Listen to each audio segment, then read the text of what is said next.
Hey guys, welcome to BFF's Breastfeeding Friends. My name is Kelly Misa Fernandez. I'm Nicole Hernandez de Los Angeles, and on today's episode, we're going to be discussing schedules, babies, and yours. So, Nicole, how did you deal with, just creating a schedule for your baby when you gave birth? I think I failed miserably with the first.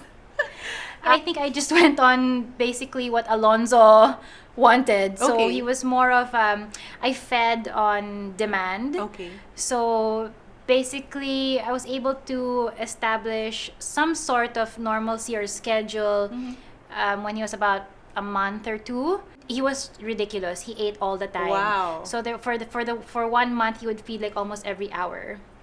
Became 2 hours and then 3 hours, thank God, right? And then slowly it became 3 to 4 hours. So in that sense, I was able to develop a routine that when I wake up, I'll feed him. He'll go down for a bit to sleep, and then I can do whatever, just like get dressed, right? It's hard to balance, but once you establish a routine for your baby, more or less you know how often or the intervals of breastfeeding your child, you'll more or less be able to adjust, and you can fix your day and plan out your day.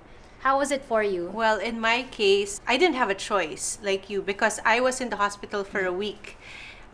Tristan was in newborn ICU, and I could only visit him every 3 hours. When he would cry na talaga na he Yeah. really needs me, and then I would go down to see him. For a week, I did that for a week, and we pretty much established the 3 hour interval for him. Thankfully, my supply was not affected because I was taking Natalac from the beginning, Yeah. like even when I was pregnant. Yeah. And that really helped because I never had any supply issues. So mommies, remember that the more you feed your baby, the more supply you'll have. And with Natalac, I was really able to establish a stable supply, and I had no issues at all. My experience was that I knew my kids would feed every hour, and then it stretched from 2 to 3 hours. And sometimes you can't also do your daily routine or whatever you have to do for the house within 1 hour, right? So what really helped with me when I started taking Natalac before I gave birth, it really helped boost my supply.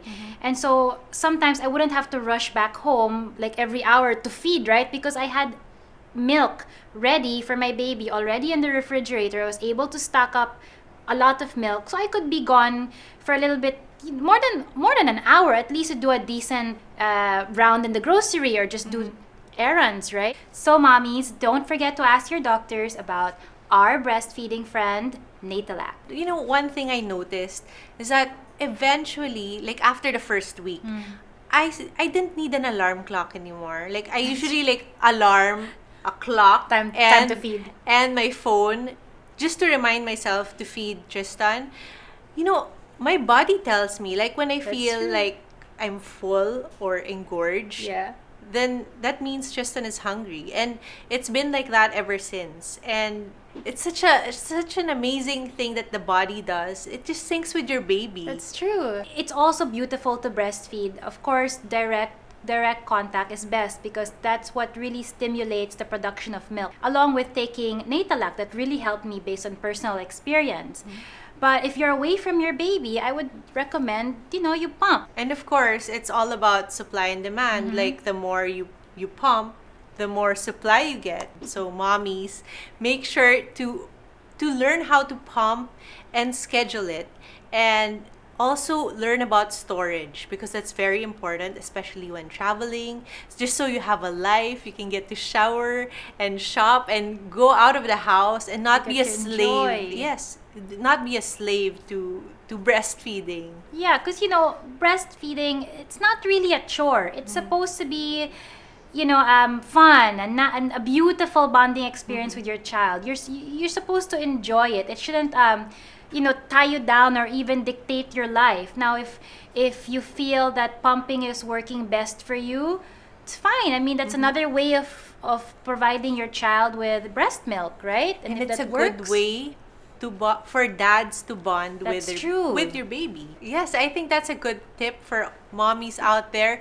Include your husband in your breastfeeding journey because That's you right. really, really need an ally when That's it comes true. to this journey.